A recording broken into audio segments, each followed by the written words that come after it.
The UPDF Act, really? What has become of Uganda? What has become of Parliament? Me, a civilian,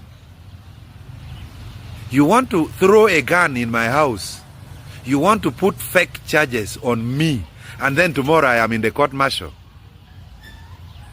In every country, there are civilians and there are soldiers. Civilians must be subject to civilian law. Soldiers must be subject to military law. I passed the UPDF Act. I was a member of the Defense and Internal Affairs Committee for 10 years.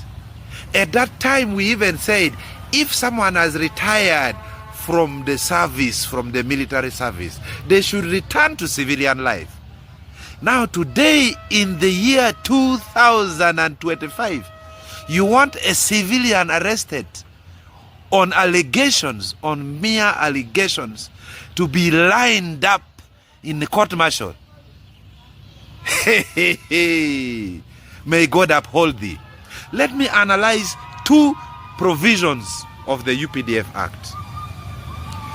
If the law passes tomorrow, I hear the MPs are in Munyonyo. Tonight they are going to the caucus to meet the movement high priest, retired General Yoweri Kaguta Museveni. They want to pass the law tomorrow, subjecting 45 million Ugandans to potential military court-martial. We don't trust the judicial system in Uganda. People get arrested because of fighting over a woman. People get arrested because of land wrangles. People get arrested because of fighting over job positions.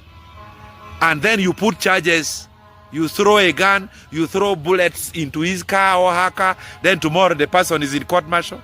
We cannot run a country like this. We can't. Let me ask a question. Those who bombed people at a rugby club, they were arrested and convicted by civilian court. The lead judge was Chief Justice Owindolo. They were given 35, 40 years in prison. That was not a court-martial. That was a civilian court.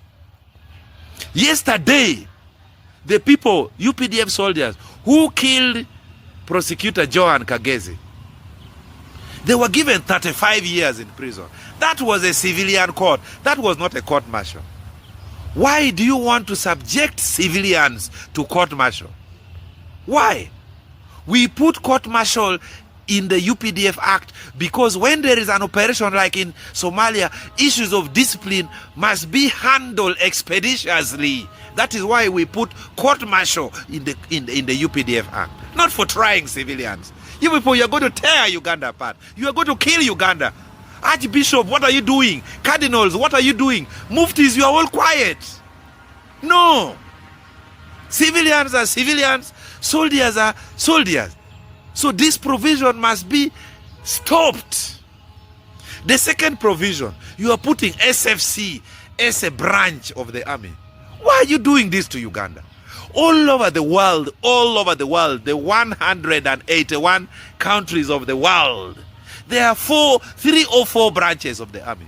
Infantry, Marine, Air Force, and then maybe artillery. In some countries, artillery section is under infantry.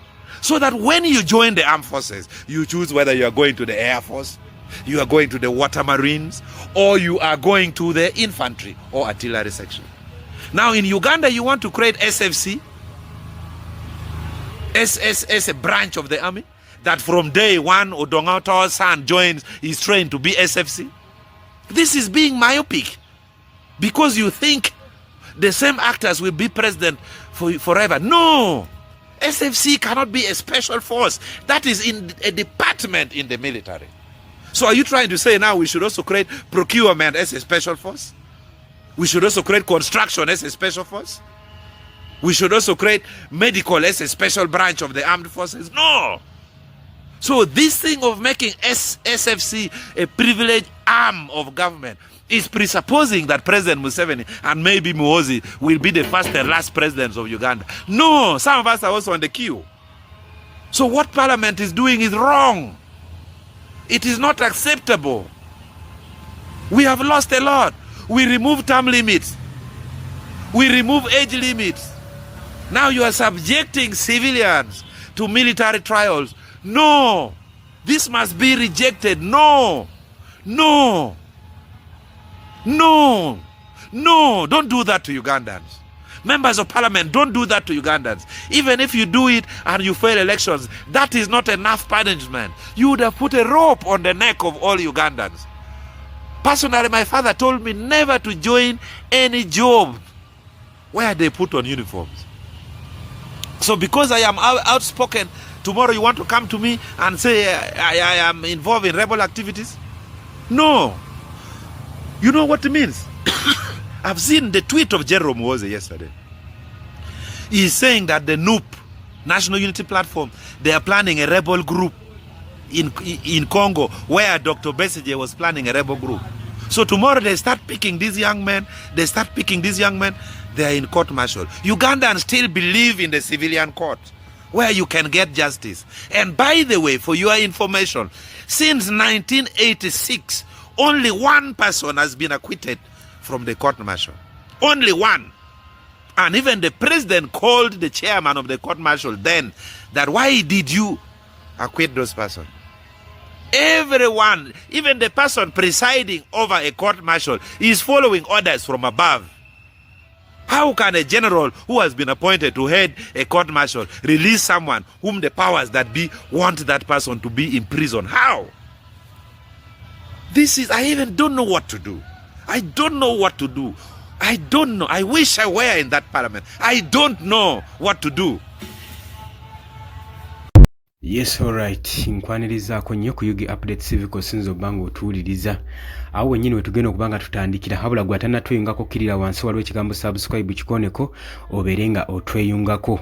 Odongo Otto avuddeyo n'ayogera ku nsonga ya UPDF Amendment Bill ng'agamba nti embeera eno mumanyi kye mugenda mu maaso n'okutwalika mu ggwanga lwaki mwatadde mu ggwanga. Kavidi ako ndowooza okeetegereza bulungi nnyo nga nnyonnyola n'ensonga abamu lwaki batuula ne basirika.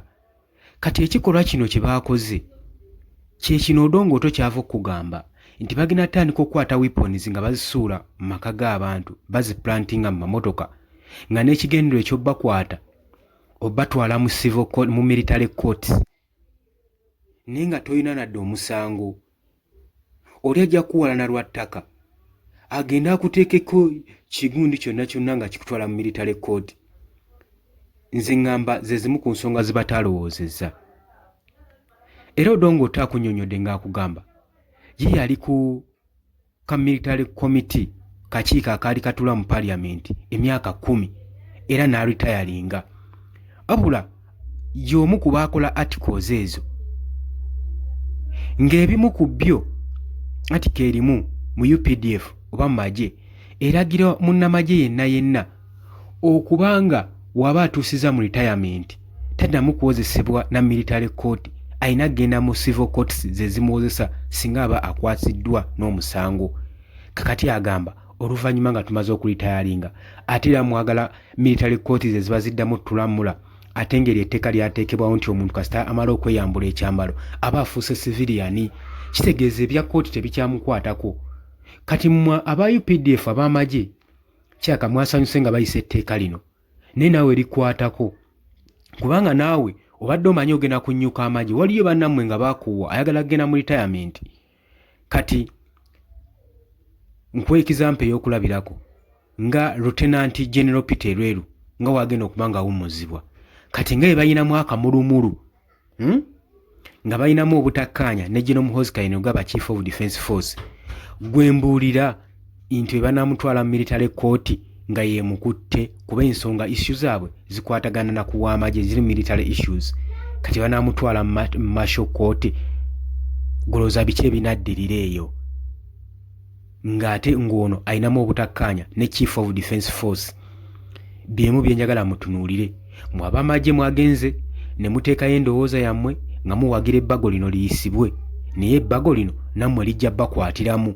jjukira akaseera ka retirement omuntu wawummula ekintu atuuka ekiseera nga takyagala kubanga yeesembereza ekyo kyavuddemu nga yeetaaga okuwummuza n'ebirowoozo okuteekerateekera ebiseera bye ebijja mu maaso. Gulowooza lino etteeka linaabawo omwagaanya ate naddala ng'obadde osaavinzeeko mu magye wano we njagala oteeke ennyo endowooza. Nnyongera okujjukiza oli ku Yogi Update Civic osinze oba ng'otuwuliriza mmwe abali emitala w'amayanja mbalamusizzaako nnyo, abali Oman, Saudi Arabia, Qatar, USA, mwenna abali ku kyeyo abagenda mu maaso n'okukakkalabya mbalamusizzaako nnyo. Wabula embeera eno Odongo Otto akunnyonnyola akugamba nti ye essaawa zino watunuulira example eyaliwo nga Lon Kiriza looya wa Kano Kiriza Besigye bwe yagenda mu kooti okwozesa mukama we ng'awolereza mukama we n'akola kye bayita a contempt of court ng'anyoomodde court order. Tewaliwo na kunyoomola court order. From nowhere omulamuzi yava buvi n'agamba ekyokoze kikyamu era kubanga omuwa ekibonerezo bamusindikirawo eruzira amaleyo emyezi 12. Kati gwe olaba ekyo kiri fair ng'osindikayo civilian mu military court just lawyer.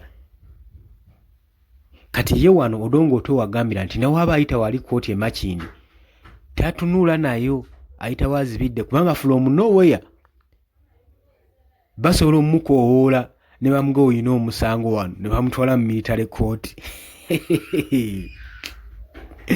Bagenda atandika okubanga abantu mbafaananira bubi babakoowoole babajje babatwale babawozese mu martial courts kubanga obuyinza n'authorities baabifunye.